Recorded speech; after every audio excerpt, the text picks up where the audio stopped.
Hey everybody, this is your first unit following exam 3. In the classroom we would talk about a few of these things together and then we would get into groups, so you're kind of getting the combination here.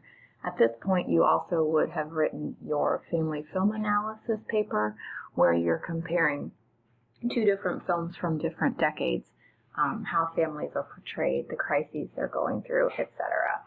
So this is a pretty simple lecture too. So what is media in general? It's going to be some type of broadcasting that gives you information through the masses. So you are involved in over 5,000 advertisements a day. That's going to be things you see on TV, pop-ups on your phone, radio, slogans and logos on people's clothing, all of those things. When you're driving and you see a billboard, you are constantly being engulfed in media advertising, and messages. So my Psych 101 classes have to do a 24-hour media blackout. They hate it, but by the end of 24 hours, they realize how addicted they are to media and to their phones. This technically would include not listening to the radio, not watching TV. Books and magazines are actually media as well. So speaking of books, reading has declined greatly over the past 20 years in all ages. I think it's really alarming, especially people of younger ages are not reading. A lot of kids tell me they don't even really read for school anymore. Ebooks, we talk in class about whether or not we like to read on a screen or if you like to have an actual book. I prefer the book. I like the pages. I like to write on it. I like the smell. A lot of people really like Nooks or whatever they're called and being able to read on the screen. So as you can see, ebooks are passing up actual printed books. Then we kind of go to talk about how you spend your time with media. This is a little old, but you can see that this is funny. I take 18 minutes to relax and think a day. Most of the time is actually spent watching TV.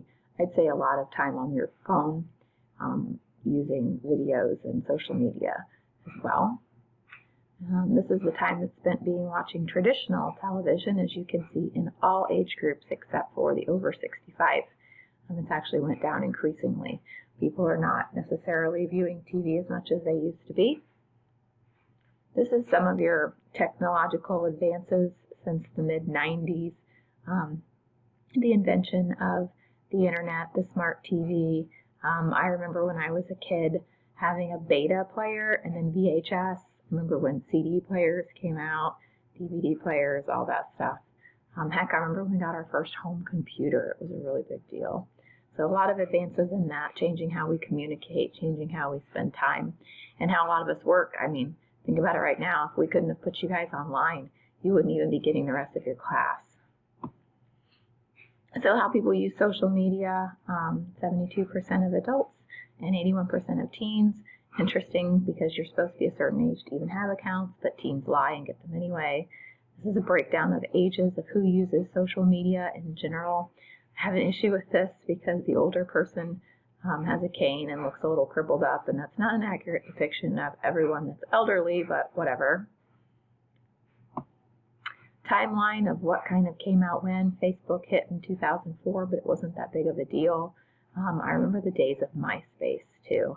Now I'm really showing my age.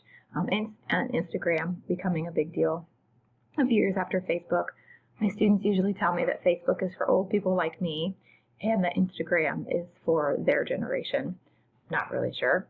Snapchat's not on here, but that's a really big one. So this is pretty alarming to look at how quickly certain aspects of technology and media have gotten to people. So the radio took 38 years to get to 50 million people. TV took 14 years, so half that amount of time to reach the same amount of people.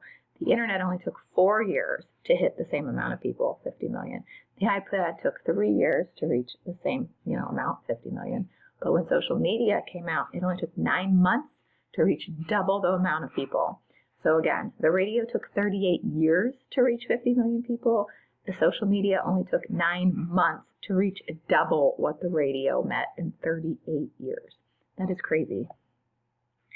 So we have a big conversation in class. We already have in the beginning, but we kind of circle back to it about communication, phone walls, people not being involved in conversations. I see this all the time when I go out to dinner. And then we talk about if you have rules at your house for no phones at dinner and whatever. Anyway. Pros and cons to different types of media and technology. We go through and discuss all of these as well. There's a lot of pros to technology. Again, you're able to take online classes, you're able to apply for jobs, you're able to pay bills, you're able to stay in contact with family and friends 24/7. You can shop and have everything delivered to your house. However, there are also cons too. There's a lot of stress and anxiety and depression linked to social media use, especially in teenagers. We're losing our art of communication face-to-face. There are predators, of course, online, different scams, catfishing. We've talked about tracking quite a bit in the classroom. This allows helicopter parents and monitoring to be a little more out of control. And then there also is data showing that infidelity increases because of internets. There's dating sites like Ashley Madison where you're wanting to have an affair. People are reconnecting on Facebook from their high school loves and then having affairs, and definitely pros and cons to all. So then you guys would get into groups and you get like an envelope that has a clue, and you would have to figure out what your group was assigned to. And they're all interesting, but quite frankly, my very favorite one is group number 1 because it's pornography. And I'm walking as I'm talking right now. I want to find something to read to you. So I won't go through all of them, but I just want to do this one because it always just like everybody is floored by this statistic. So group number 1 that gets porn, their card says, in 2015, people around the globe spent 4,392,486,580 hours watching this. So again, basically 4.5 billion hours being spent watching this in 1 year. So guesses around the room usually are sports and Netflix. And the answer is actually porn. It's actually Pornhub, so it's actually only one porn website. But anyway, so then we go around from each group and we talk about the pros and cons of each of the things that they had. So we do porn, online dating, text messaging, cell phones, video games, reality TV shows, Amazon, which I think is shut down right now or something, family tracking apps, which we've covered a lot just in conversation, television, blogs, and social media. So you can kind of just scroll through here and look through them. You can probably just come up with pros and cons on your own. But that would be what we were doing if we were in the classroom. All right, you can move on to the next one.